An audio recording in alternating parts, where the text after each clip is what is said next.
Hi guys, my name's Nicole. What's up? I'm Aaron, and this is Unsolved Enigma. Both of us are pretty obsessed with anything true crime, just like pretty much everybody else, but mainly unsolved mysteries and missing persons cases.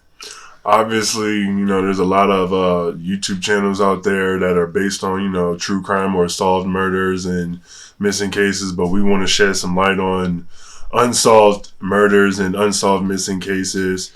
Earlier this year, the FBI released the numbers for missing person cases in 2019. As of December of 2019, there were nearly 88,000 active missing person records. Children under the age of 18 accounted for 35% of these cases, and around 44% of the records are people under the age of 21. By covering these cases, we're hoping that maybe somebody's seen something or heard something that just may not have clicked that it was important before they saw the case, and maybe people have some tips and can get some of these cases solved and some of these people returned back to their families. So if you like true crime and you're interested in unsolved murders and unsolved missing person cases, hit that like button and subscribe to our channel. We upload every Wednesday. So let's get started. Today we're going to talk about a missing girl out of Aurora named Lashaya Stine. Aurora is just outside of Denver, and it's about like 30-45 minutes away from us. Yeah, we live in Colorado Springs, so it's just north of where we live. Lashaya Stine was born February 8th, 2000.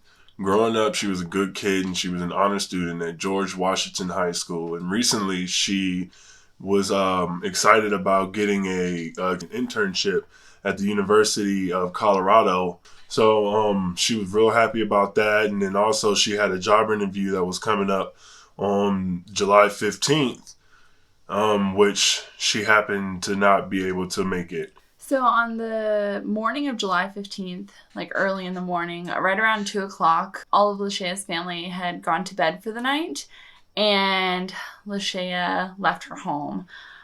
Surveillance video showed her around 2:30 nearby, walking alone down the road. She was wearing a gray jacket with sequins and capris.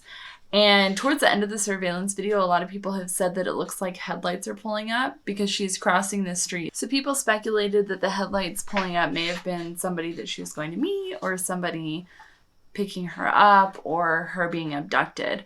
Later that morning, her brother went to wake her up because she had a job interview that day. I wonder though, I know they never found any license plates. No, because it was blurry. Like on the surveillance video, you'll see her starting to cross the street and the headlights just come into the view. But I've seen NCIS. I've seen them. The video's grainy. I don't think I've seen Abby on NCIS do some stuff, man. I'm just saying. That's true. Later that morning, Lashaya's brother would go to wake her up for her job interview that she had that day, and that's when they discovered that she wasn't in her room. So her family started searching through her room, searching through the house, and she wasn't anywhere to be found. But she had left behind her wallet, her money, her clothes, her charger. It seemed like the only thing she took was herself and her cell phone. So they think that she had meant to come back. She didn't mean to stay gone. Yeah, no kid, especially a 16-year-old teenager, is leaving without their charger for long. Seriously. The other thing that they found while they were looking around and trying to find her was that her window was unlocked and there was a flower pot outside. So they were thinking maybe she had intended to return and was using the flower pot to help get back into her window. See, also the way that they described it, out here in Colorado, we have a lot of basements. And in our basements, your window has a window well. So it's half, the basement is half underground, half above ground. So the window well, for emergency exits, you can crawl out of it and then you can get your way up out of the top. And then most of them, for debris and for weather and stuff, they usually have like a gate or a grate over it to keep people coming in. And that's what the flower pot usually sat on. So I believe the flower pot was moved previously, so she already had planned on leaving. And then it wasn't put back when later on when they came to wake her up in the morning. So Lashaya's family thought that maybe she went to meet someone and intended on coming home.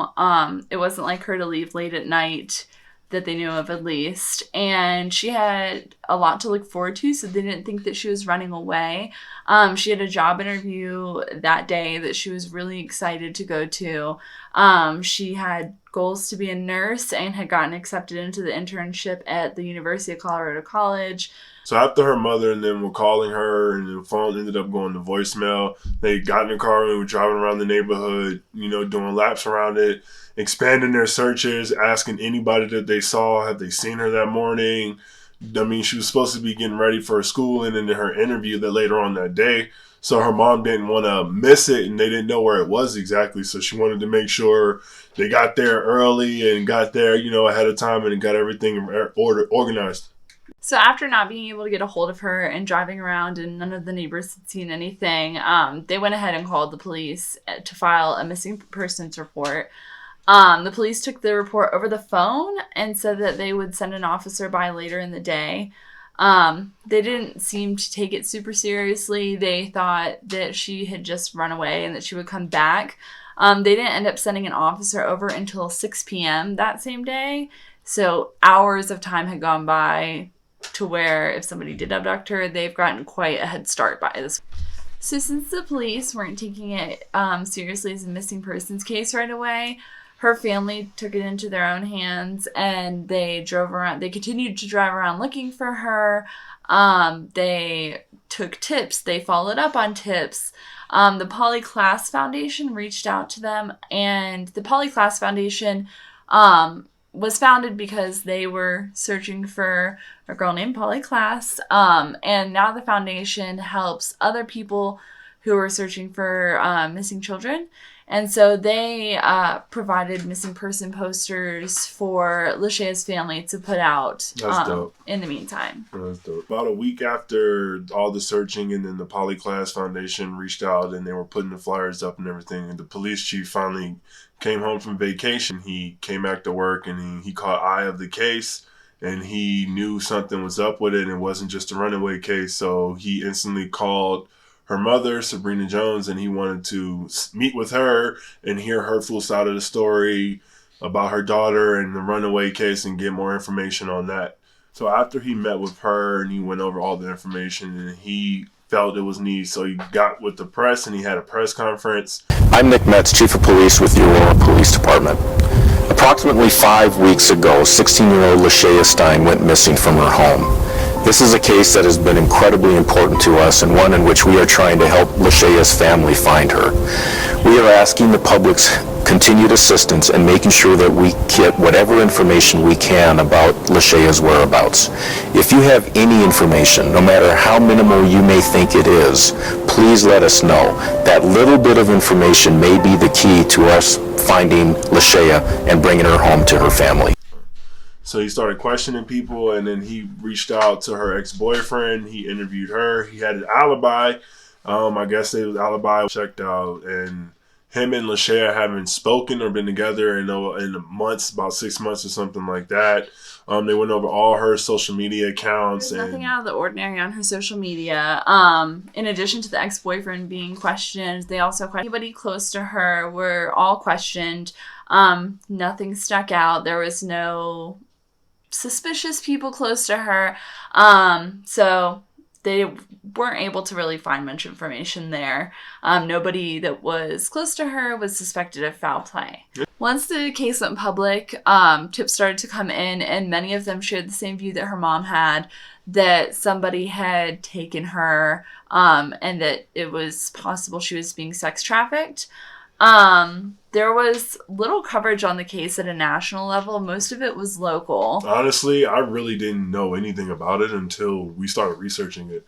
Yep. I mean, it came across us, so we just happened to just look it up, like Colorado's missing persons, and that popped up and it interested us. So we wanted to, dig deep and see what's going on more about it. And then the more we got, the more interesting it got. And we lived here when it happened, and we're only about an hour south of where they lived. So even being this close by, and I watch the news and read through articles like this all the time, and I never saw anything about this. So it's unfortunate that it didn't get as much coverage as a lot of other cases do, because, of course, the more coverage, the more exposure that the case gets, and people can see something and say something. But with the statistics going up, with the missing persons and stuff, yeah, these news reporters and these police officers, they need to start taking a more serious look into runaways or missing persons. I mean, even us around the neighborhoods. I mean, it takes a village to raise a kid. I mean, I keep an eye out on all the kids in the neighborhood, make sure everybody's safe. When we first moved into this apartment, there was 2 kids running around without an adult all the time. And come to find out, they were runaways. Yep. And it wasn't the first time they had run away. And they always came to this complex. And they were out here for at least a week. And 10, 11 o'clock at night. Nobody came out for them. Standing in the window watching me play video games. I'm trying to find out, make sure they're okay. And they would run off. And they're like hanging down from the balcony and stuff. And we never saw anybody come looking for them. And we didn't even know that they were runaways until after the fact. We reached out to the complex and to let them know what was going on. And they already knew about it. They said there was nothing we could do about it. We couldn't grab them and call the police because that's kidnapping. So we just had to wait for the police to come out at the same time they were out and about. So, which they eventually did end up coming. I think it was about a week later. We didn't see the kids for a little while, and then eventually they came back, and then right then and there, the lady that lives under me and her were already talking about it. She snatched them up. Big mama, she went over there and snatched them up, called the police. Took them to the office. Called them over there and took them to the police, and that was the last time I saw them. And they were little. It just they were not even 10 years old. Yeah. Not even 10 years old. It goes to show how easily kids disappear. And a lot of the callers also said that they believe that she was being sex trafficked, and several callers referenced a man responsible for taking her and trafficking her and just being in control of her, but all of them were too afraid to name his name for whatever reason. So the police really couldn't get anywhere with it because they didn't know who it was, but it did strike them that these people that were calling all had a similar account. Oh, I thought that was weird. Me too. Not to mention, I mean, nobody could identify the person. They knew who it was, but they were too scared to identify him. Which, in certain situations, when people are mentally and physically, abused, they're scared to come forward and stuff. But I mean, it could have been like a lure. I mean, not a lure. To distract them, to move the police and everybody in a different direction. Okay, you know what I mean? Like, they got, oh, hey, look, this guy's over here saying this, that, and the third, and the whole time they are moving her over here, you know what I mean? And it happens. It does happen. Sightings begin to come in, and she was beginning to be seen in California, Arizona, Iowa, Wyoming, Kansas, all over Colorado, Nevada. Once you start crossing state lines with those type of crimes and charges, that's federal. That's big boy status. So the FBI.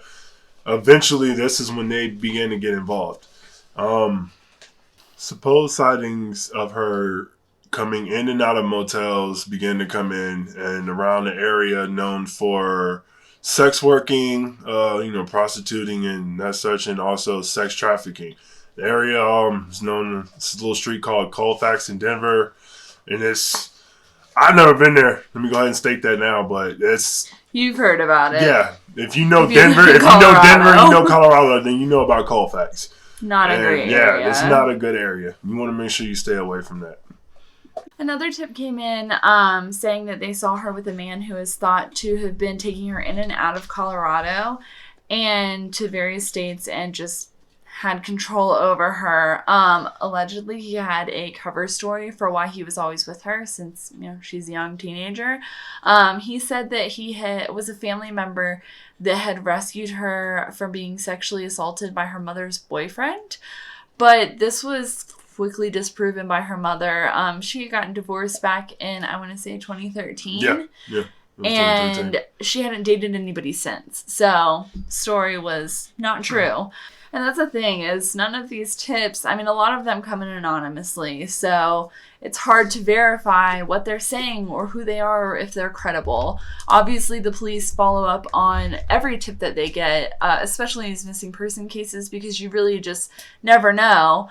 But again, if it's anonymous, it's hard to find out how credible it is. Another tip said that they saw her in a motel, and this tip accurately described the round scar on her chest. Yeah.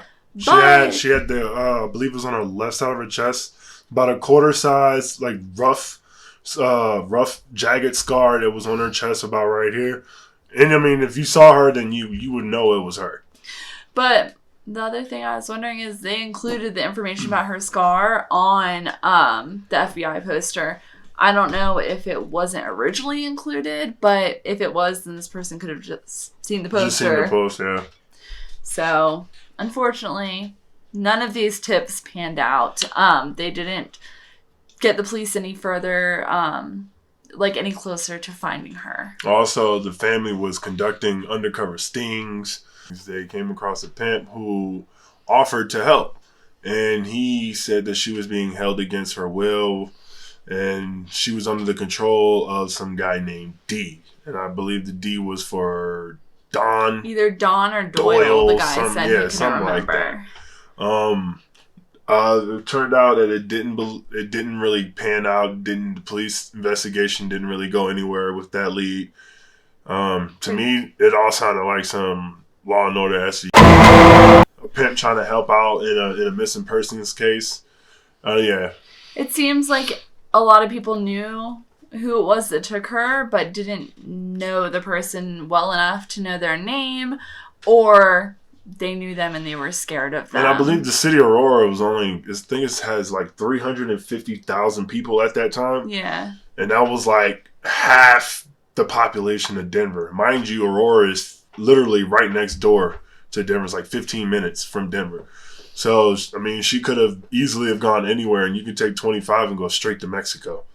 And then you can go north, and it'll take you straight to Canada. So, I mean, if she did run away, she could have been anywhere. And if she was taken, she could have gone anywhere. Yeah, exactly. And that's the shitty part. I mean, with the time frame that the police had to delay on starting the initial search for her, you know, they waited, 5-6 days before the chief actually did a press conference. Yeah, you know, before it was treated like a missing person case. Those 5 days are crucial. And she could be, I mean, I've driven from Virginia to here in under 3 days. 3 days. You know what I mean? So she could have been anywhere. Exactly. Another tip came in that said that she was at the 7-star motel on East Colfax, which is shady. The police arrived and the room that she was said to be in was empty, but there were female belongings in the room. Someone in the area said that she had been moved right before the police got there, and that... See, I wonder the clothes that they found. Did they... I mean, they could swab clothes for DNA. For DNA, and then also now they can check for past DNA. Well, pass on. Like, if I brush across your... Yeah, touch DNA. Yeah. That's what it's called. So, I mean, they never said anything about that, but... It could have been new clothes that were in the room. Yeah, but, I mean, I'm just wondering if... Yeah. Because they never mentioned anything about the clothes. They said they found clothes in the hotel room, but they never found... That was it. Yep, and that was it. And they never mentioned that they searched it, and it turned out it didn't have her DNA on it, or anything like that. I'm guessing that if they didn't say it, then... They probably didn't. Yeah. Or they were just holding the information. Yeah. Someone in the area said that she had been moved to another motel across the street right before the police got there. They said 5 minutes before, which how ironic, you know what I mean? And again, these coincidences, you know what I mean? Everything is just, I don't know, it sounds weird. Yeah. It sounds fishy to me. They also said that after the police arrived, that she had been taken away in a navy blue SUV. So it seems like every time the police got cameras. Yeah, every time the police think, maybe not in Colfax.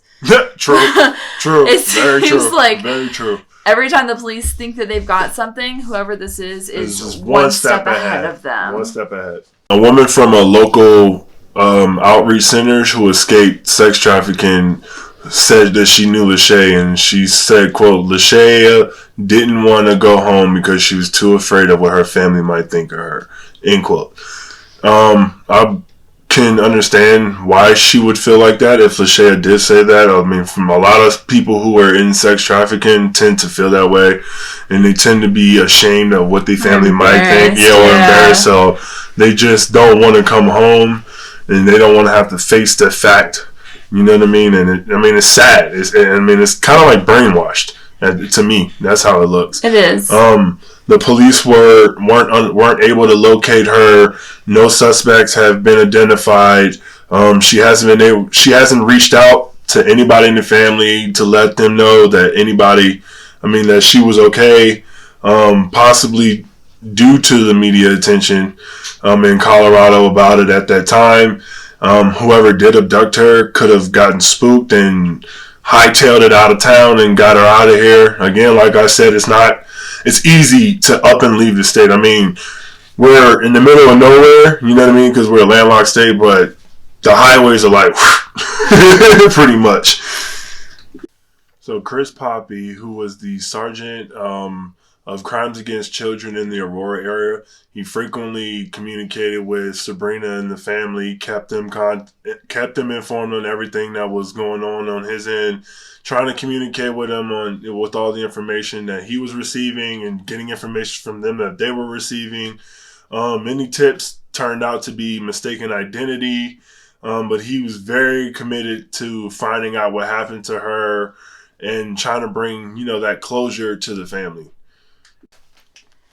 So at about 5 months into the investigation, tips started to run a little dry. They weren't coming in as frequently as they were at the beginning of the case.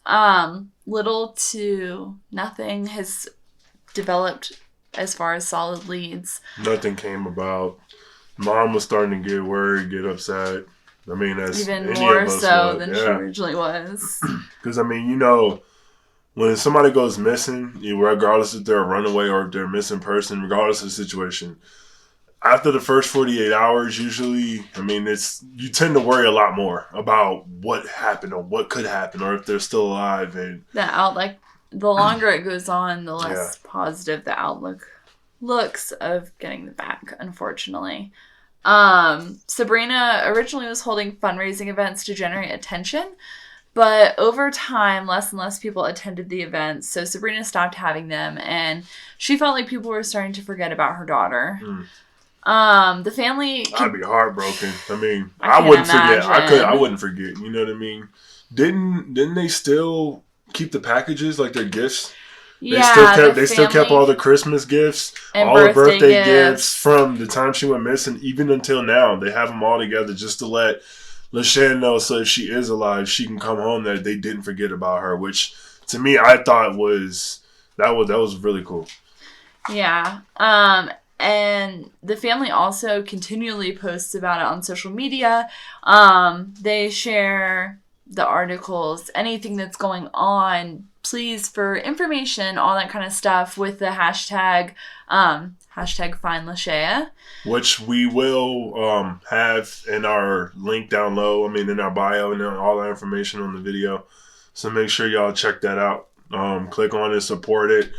Like it, share it. Anything that you can do to get the word out about the case is helpful. Yeah. At the time of her disappearance, Lashaya was around 5'7" and 150 pounds. She had black hair that was styled into cornrows when she went missing, and she had brown eyes, and then, like we talked about, the quarter-size round scar on her chest, and she generally wore a silver watch on her left wrist. Rosarie Young, 24, she was 22 at the time. In 2018, she was arrested during a prostitution sting where text messages were found in her phone between her and Sabrina Jones, Lashaya's mother, where they were basically trying to extort Sabrina's family, saying, "We got your daughter. She owed us $2,000. Pay us the money or else." So they ended up charging her with extortion, stuff like that. Interstate transmission of a threat, because it was across state lines too. See, I didn't know how deep that part was. But the side note, good news to that, we just found out, we just looked it up. She was just sentenced in June for the extortion of Sabrina Jones, Lashaya's family, and another family. I believe that family was in North Carolina, if I'm not mistaken. I could be wrong on the state. But hats off to the justice system for finding out this and locking her up for that, because you got to be a sick person to want to extort somebody who has a missing person. I mean, a child at that, they're already grieving. So you got to be a sick individual to even think about doing that. She got 5 years and 10 months in prison. And the special agent in charge, Sean Reagan of the FBI Sacramento field office, said a person who exploits a family for personal gain during the crisis of a missing child is among the cruelest of criminals. The FBI will ensure those who attempt to extort vulnerable families of missing children face justice. To help families of the missing, please continue to share posters found on websites managed by local law enforcement, the FBI, and National Center for Missing and Exploited Children. You better bet we're going to do that on every episode we post. Anytime we find information, anything we can look up, we're going to share it, get the word out. Because you don't know, just by you sharing it and sharing it and sharing, especially with the network of social media, how it is now, kids going missing in this sex trafficking, we can help save these kids, man. And exactly. We can help. Let's do it. Let's get back to it. 2019, the National Center for Missing and Exploited Children released the age progression photo of her. Didn't really pan out with anything. No leads came by from it until 2 weeks ago. So, about 2 weeks ago, on November 9th, the Aurora Police and FBI began a 3-day search of a home in Aurora located at 2200 Lansing Street. Lashaya knew the original residents. The previous residents moved out. Another family moved in. They moved out, and the police had to wait until it was vacant to search the home, which it now is. Now, I believe that was the original owner, like the landlord's request. After the previous tenants moved out, he said that they had to wait until the new tenants moved out before they could do anything. So that had me wondering if they already knew something. Like how long they had to Yeah, like if they already house. knew, but if they already knew something, that they already had information on the house, but they couldn't, they had to wait to act on it. Yeah. Which, me personally, that's wasting precious time. You know what I mean? There's protocol for everything, though. Yeah, no, I mean, I get follow, that. Unfortunately. The police have been tight-lipped about what led to this search. They're following up on some tips and leads, and this, them doing this search was the first update since the age progression picture almost a year prior. Yep. Last year, was it November last year, I believe? Yes. So involved in the search was the FBI, police detectives from Aurora, and search dogs. In addition to them, the Aurora Fire and Rescue were brought in with equipment used to break up or remove concrete in the basement of the home. Police said that they located evidence that required this additional equipment to be brought out, and Fire and Rescue is trained on it, which is why they were involved. They brought out jackhammers, concrete saws, and other heavy equipment to break up chunks of concrete to sift through. Do police think she's in that home? From reports, in a quote, no evidence is yet to support that, but it's a matter of following investigative leads and doing a thorough search. Don't want to leave anything in question, and we want to make sure we check all the boxes and we don't want to miss anything. Which, I mean, at this point, after this many years, I don't blame them. You know what I mean? They want to make sure they go over everything and every lead with a fine-tooth comb. I mean, with jackhammers and stuff like that. I mean, in my line of work that I done and actually do, it's going to get messy. So they're going to be looking like archaeologists sifting through a lot of concrete and stuff like that. And I mean, if they have, I believe you said what they had, cadaver dogs? It just said search dogs. Okay. It didn't specify if it was cadaver or if it was just they were searching with her scent. Okay. Hopefully they were searching for a scent and not a cadaver.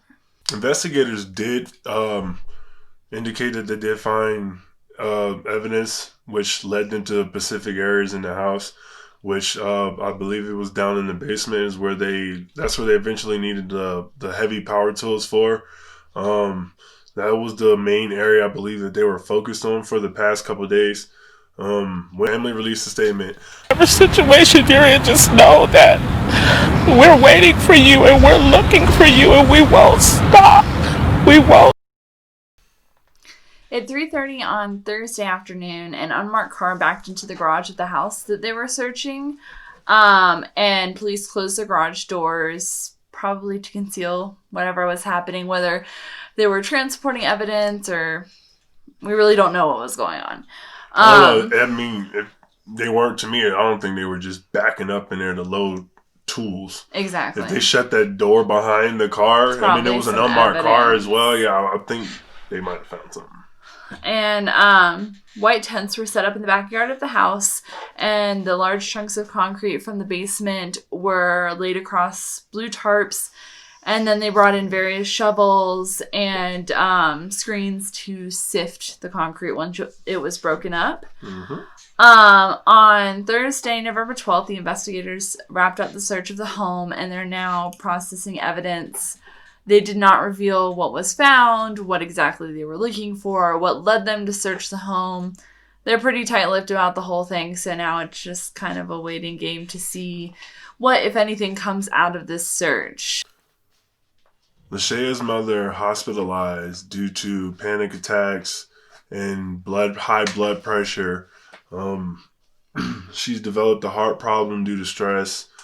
Like we mentioned earlier, her family's been, just praying and trying to keep everybody in spirits by leaving the presents there. $15,000 reward for tips that could help reunite Lashaya with her family by the FBI, Aurora PD, Crime Stoppers. The police do believe that Lashaya is still out there, so any tips that y'all do, come bring forth credible tips, valuable tips will be rewarded up to $15,000. Lashaya could almost be anywhere if she was trafficked. Traffickers use psychological and physical abuse, also use drug abuse to help lure them. They'll get them hooked, and then they'll try to keep them on that line. So they'll have to force them to keep doing stuff so they can keep coming back for that high or that fix or whatever they're on. And a lot of people try to say, well, why couldn't she just leave if that was the case? And I mean, it's just like a mental or physical relationship. I mean, once you're in it, it's hard. It's kind of hard. And once you're brainwashed at that point, honestly, you're physically and mentally abused. It's hard for you to walk out of it, especially if she was taken so young. I mean, it's been 4 or 5 years, so that's all she knows at this point. You know what I mean? And she's fighting to survive. So she's just, they do what they can to break somebody. So once the person that's trafficking them has broken them, they have control over them. So some of them do it by threat. Some of them do it, like he said, by getting them hooked on drugs and withholding the high from them until they are compliant with what they want them to do. They threaten their families. Yep. Do what I tell you to do, or I'll kill your family, or you know what I mean? And then on the flip side, you have some that are, I have your best interest at heart. I'm doing this for you, blah, blah, blah. That goes back to the brainwashing and the manipulating. Oh, your family's they're not going to take care of you. The way that I do. Or your family's going to think you're shit now because of this. That psychologically messes them up. So we will include contact information below in the description for the Aurora PD, the FBI, Colorado Crime Stoppers. There's also Find Lashaya. Yes, #Find Lashaya. There's also an anonymous tip line online that you can use. So there's several different ways that you can call in any tips that you may have. The case is still open and ongoing, so anything could help. If there's a break in the case, if they release some information about the search or any evidence that was found, we'll do a follow-up update video. So let us know below what you think. Do you think that she was kidnapped? Was she trafficked? Did she run away? Do y'all think that these tips are credible and that people have actually seen her being trafficked, or it's just attention-seeking, people wanting to be part of a crime story? Let us know your thoughts below. If you have any unsolved or missing persons case you want us to do, leave us a comment. And if you liked this video, click the like button and subscribe to our channel. We upload every Wednesday. So we will see you next week. Thank y'all again for sticking around with us for this long and checking out our first video. There's definitely going to be a lot more to come in. And we love doing this, and we'll hope to see y'all soon. Bye. Gang, gang.